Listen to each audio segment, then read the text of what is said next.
Olá, servidoras e servidores. Entre os dias 26 e 28 de outubro, o Sindiforte apresentará em suas redes sociais uma série de sabatinas com os candidatos e candidatas à Prefeitura de Fortaleza. As sabatinas ocorrerão em alusão ao dia 28 de outubro, Dia do Servidor Público. Nosso objetivo é abrir espaço para que as candidaturas exponham suas intenções com relação a temas de interesse dos servidores. E esse é o diferencial de nossa sabatina: abordar pautas que refletem os interesses tanto dos servidores quanto do serviço público prestado à população de Fortaleza.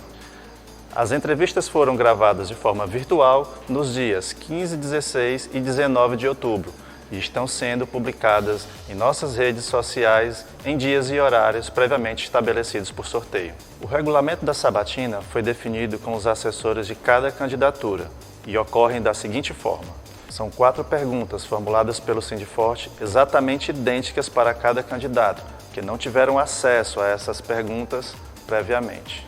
Ao fim de cada pergunta, o candidato ou a candidata terá um tempo de 3 minutos para respondê-la, sendo avisado previamente com 30 segundos e também com 10 segundos para concluir.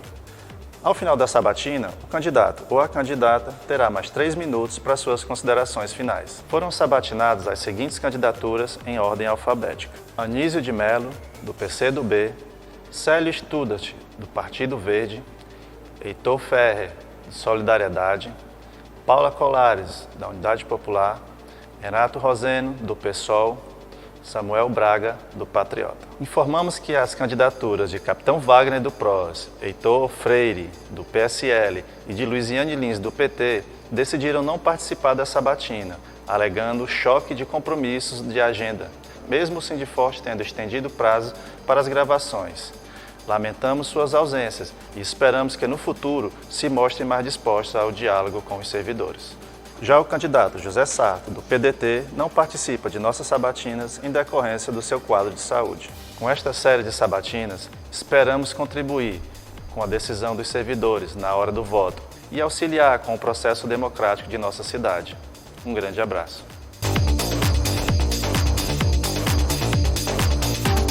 Olá, servidoras e servidores. Estamos aqui com o candidato a prefeito Renato Roseno, do PSOL, agradecendo a presença do candidato e agora daremos início à nossa sabatina. Primeira pergunta.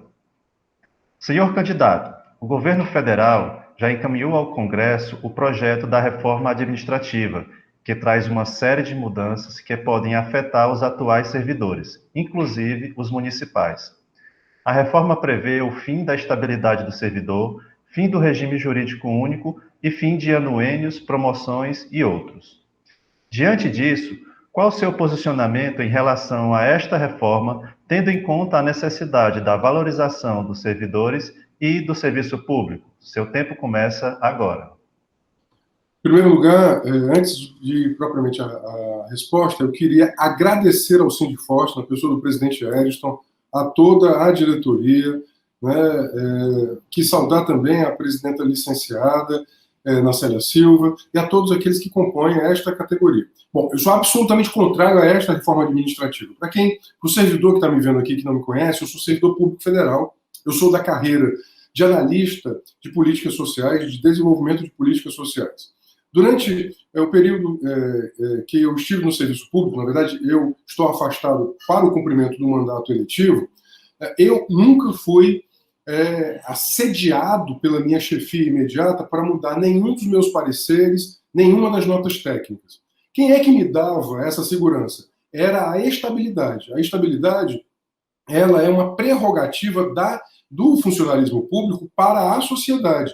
A retirada da estabilidade é o retorno ao coronelismo no serviço público. Imagine um pequeno município de 30 mil habitantes, em que o agente administrativo sem estabilidade, né, no gabinete do prefeito, ou na central de licitações, ele vai ter que dar prosseguimento a processos administrativos que ele sabe que são equivocados, mas que ele não vai poder denunciar isso ou recusar o andamento desse procedimento porque ele não tem estabilidade. Portanto, esta reforma administrativa é uma reforma contrária ao serviço público, ao funcionalismo, ao servidor e, por consequência, à sociedade. Quais são os argumentos que eles usam? Aqui não existe avaliação de mérito. Mentira. A minha carreira, que é uma carreira jovem no serviço público, já tem progressão e promoção mediante avaliação qualitativa e quantitativa da chefia imediata e também dos pares. Eles dizem, tem muito servidor público no Brasil. Mentira! Apenas 11% da força de trabalho no Brasil é de servidores públicos, metade destes no serviço público municipal. Eles dizem que o servidor ganha muito. Mentira também. Os servidores públicos municipais ganham, em média, 2,5 salários, os estaduais 3,5 salários, os federais 4,5 salários. Portanto, isso está muito longe de ser uma média privilegiada. Portanto, o que eles querem, na verdade, é diminuir o tamanho do Estado social para sobrar mais recurso para o Estado financeiro, o Estado que banca. 30 segundos. Então, eu quero dizer, sou contrário a esta reforma administrativa, eu defendo o serviço público, o servidor público, porque é ele que vai, ao fim e ao cabo, promover a igualdade no acesso aos serviços públicos. Ok, candidato. Vamos à segunda pergunta. Senhor candidato, a reforma da Previdência do governo federal aumentou o valor da contribuição, o tempo de serviço para se aposentar e reduziu o valor dos proventos de aposentados e pensionistas, prejudicando assim os servidores. A nível municipal, a reforma previdenciária aos servidores deve ser feita pelo senhor, caso eleito. Sabemos também que, de acordo com a própria prefeitura, o déficit atuarial do IPM, que paga a folha de pagamento de pensionistas, já chega à casa dos 13 bilhões, pensionistas e aposentados. Como o senhor pretende resolver esta situação para garantir uma aposentadoria digna aos servidores? Seu tempo começa agora. Em primeiro lugar, essa situação vexatória é uma situação causada pela própria prefeitura. A prefeitura, durante muitos anos, não fez aportes do Tesouro para dar saúde e equilíbrio atuarial à Previdência Municipal. Então, a primeira questão é, nós precisamos de um plano escalonado do aporte do Tesouro. Não há outra saída. O Tesouro Municipal vem arrecadando cada vez mais. Hoje nós temos aí, nos últimos 7 anos, um aumento da arrecadação municipal da ordem de 10% ao ano, ou seja, você tem uma melhoria da conformidade tributária que fez com que houvesse também um aumento da arrecadação. Então, os recursos próprios, de arrecadação própria do Tesouro Municipal também cresceram. Isso é importante, inclusive, para permitir a saúde atuarial do IPM-FOR. Segundo ponto, nós temos que ampliar a base de contribuintes. O presidente Everton sabe que a base de contribuintes diminuiu por falta de concurso e por elevada terceirização. A terceirização faz com que o terceirizado ele contribua para o regime geral, não contribuindo para o regime próprio.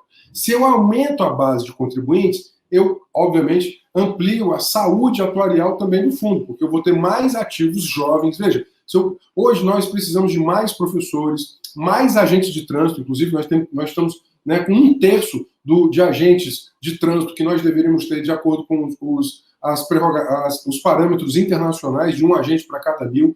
Nós precisamos ampliar a educação infantil, ou seja, e precisamos melhorar a saúde. Então, se você entende que nos serviços públicos de ponta nós precisamos de mais servidores efetivos, servidores que vão ingressar jovens e que, portanto, vão ter aí uma vida inteira para contribuírem enquanto ativos, isso vai folgar e permitir o reequilíbrio das contas do IPM-FOR, do cálculo atuarial. E terceiro, nós podemos fazer processos de compensação. Nós, o nosso partido, pessoal, eu tenho muito orgulho de ser do pessoal, lutamos bravamente contra a reforma do governo Bolsonaro e contra a reforma do governo Camilo.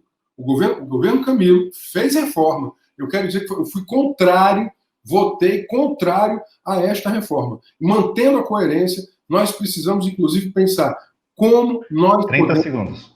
Para concluir, como nós podemos salvaguardar o servidor mais pobre, sobretudo. A média do Serviço Público Municipal de Fortaleza é de 3,5 salários. A mediana é menor que 3 salários. Portanto, o nosso compromisso é, sobretudo, com esse servidor e o direito de se aposentar.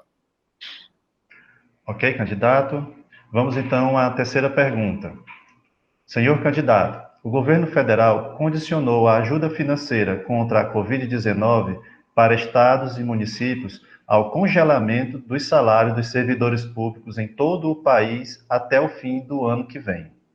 O congelamento inclui até os salários dos profissionais que estão na linha de frente do combate à pandemia.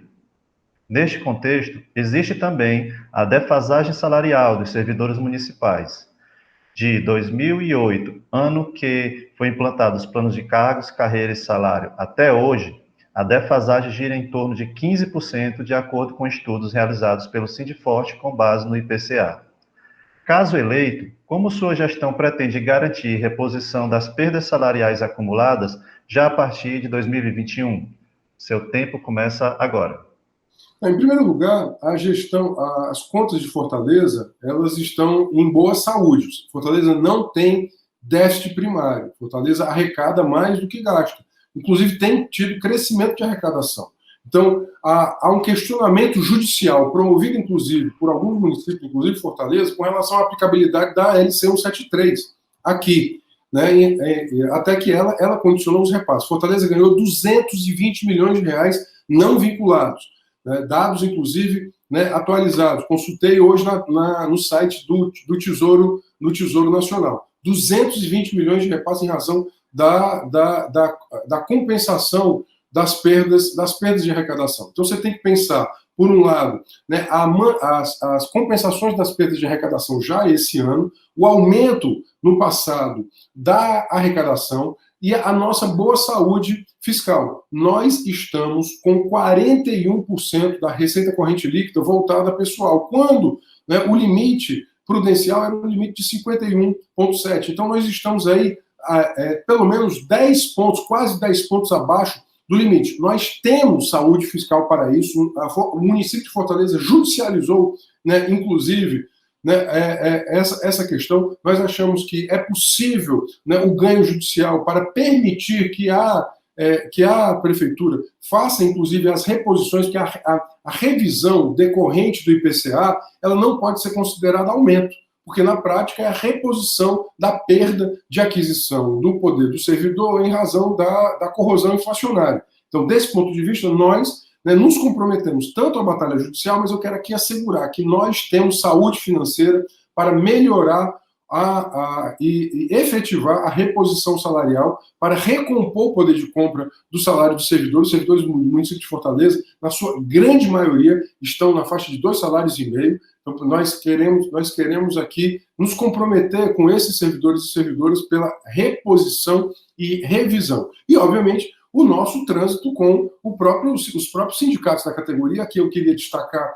né, a combatividade do Sindifort, né, que nós, do ponto de vista do trato com as categorias, nós vamos privilegiar, né, o fortalecimento e o diálogo com as entidades sindicais. Não tem como, não poderia ser diferente. 30 segundos. Então, eu concluo por isso. Manter a democracia, o diálogo com os sindicatos, fazer a briga judicial pela autonomia do município e efetivar as reposições a partir, inclusive, do que o Tesouro Municipal permite e do que os aportes feitos extraordinariamente também permitiram. Ok, candidato. Vamos então à quarta pergunta.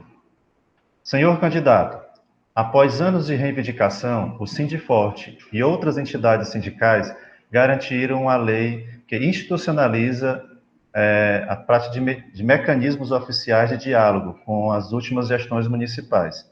A exemplo do Sistema de Negociação Permanente, o SINEP, que conta com mesa central de negociação e mesas setoriais. Caso eleito, qual a importância que a negociação e o diálogo com os sindicatos de servidores terão na sua gestão? Seu tempo começa agora. Bom, eu já fiz referência a isso na pergunta anterior. Eu quero mais uma vez atestar, né, a minha trajetória política. A minha trajetória política tem sido de permanente diálogo. Eu hoje sou deputado estadual de minoria que consegui aprovar 23 leis. Isso demonstra a minha disposição de articulação e de diálogo, inclusive matérias muito polêmicas que eu consegui, né, avançar a partir do diálogo. Então, dialogar é obrigação e compromisso democrático. Sendo chefe do executivo, na quinta capital do país, uma cidade com tanta complexidade, veja, não é inimaginável que alguém se recuse ao diálogo. Agora, o diálogo ele tem que ser um diálogo substantivo. O Estado, eu tenho acompanhado as mesas do Estado, o Estado também tem mesa de negociação permanente. Só que elas são pouco substantivas. Por quê? Porque o núcleo decisório, né, o chefe do executivo, participa pouco e dá pouca autonomia aos interlocutores. Eu aqui quero me comprometer com vocês em participar e em realizar as negociações com autonomia. E isso de forma muito transparente. Portanto, tanto o sistema de negociação, a mesa de negociação permanente, né, como o diálogo diretamente com o chefe do executivo. Não quero terceirizar esse diálogo, eu quero ter esse diálogo com vocês, né, primeiro, por um dever ético-político, e segundo, porque eu sou servidor público. Veja, seria uma incoerência da minha parte, então eu quero valorizar o servidor público. Quando o prefeito da cidade valoriza o sindicato dos servidores da cidade, ele está valorizando a cidade.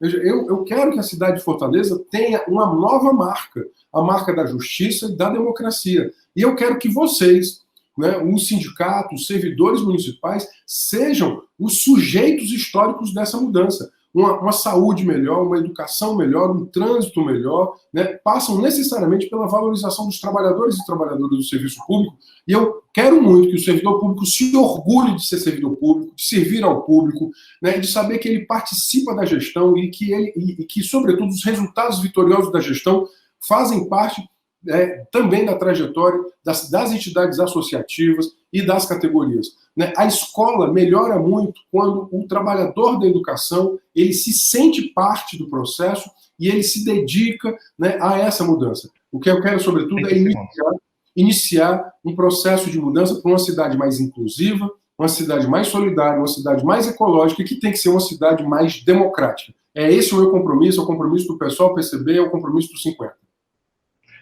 Ok, candidato. Agora, o senhor terá 3 minutos para suas considerações finais.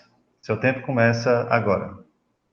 Bom, em primeiro lugar, eu quero agradecer mais uma vez ao Sindiforte, aos 26 mil servidores, né, efetivos, em especial aqueles que estão agora salvando vidas. Os trabalhadores da saúde, os trabalhadores da educação, os trabalhadores do sistema de trânsito, da segurança municipal, né, os da assistência social, estão salvando vidas. Estão salvando vidas no momento em que o presidente da República está falando mal da gente, está falando mal do servidor público, disse que ia colocar uma granada no nosso bolso. Então, primeira coisa, o meu respeito a você, que é associado ao Sindiforte e que você está vendo aqui, você que está salvando vidas. O meu respeito e a minha valorização. Em segundo lugar, nós vamos enfrentar um período muito difícil, em que todos nós vamos ser chamados a superar. E eu tenho algumas propostas que eu quero dividir com você.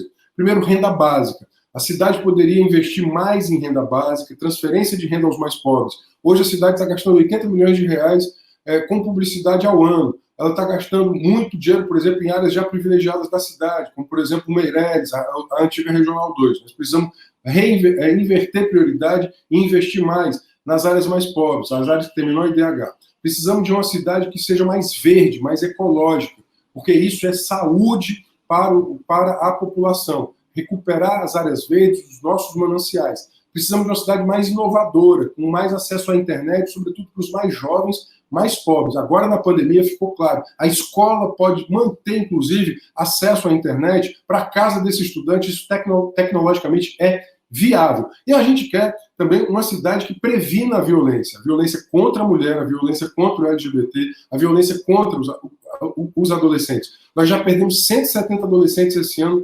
assassinados. Então, para nós é muito importante implementar um grande programa de prevenção social à violência, e o município pode fazer isso. Por fim, a cidade democrática que a gente quer é uma cidade que valorize o seu trabalhador e trabalhadora.